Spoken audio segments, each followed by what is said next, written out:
Okay, in this video we're going to be removing the reject flap here from a Kisan Newton 3. It may be easier to open up the machine to get a little better access to it. You're going to need a small, thin, flathead screwdriver and some other smaller, thin piece to go through the other side. I've chosen this Allen wrench. Alright, so on the side of the machine over here, there is a small hole for the screwdriver. Alright, and then on this side, there's a small hole where you can put your whatever thin piece of metal you're using in there. First thing, you're going to stick the screwdriver in the side here, kind of feel around till you get it in the groove, and you're going to unscrew the screw that goes through everything. Go until you get it loose. Alright, now the reason for the long thin part is you're going to want to use that over here on this side to kind of push against the screw so you can get it to come out. There we go. It comes out, and the thing it'll fall off.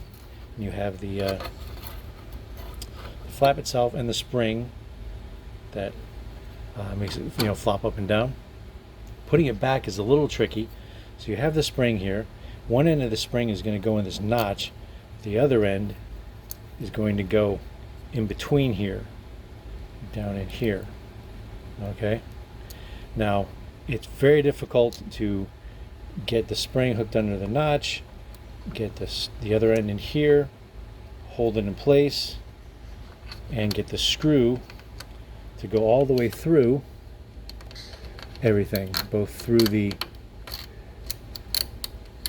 see, I'm not getting it. You got to get it through the side of the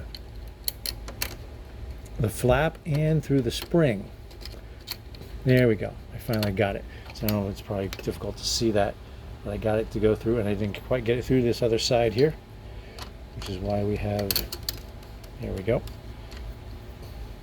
right, so you can see it's, spring. So now, yeah, but you got to get it through, hold it in place, get the shaft through here, through this side of the flap, through the spring, through the other side of the flap, and back in.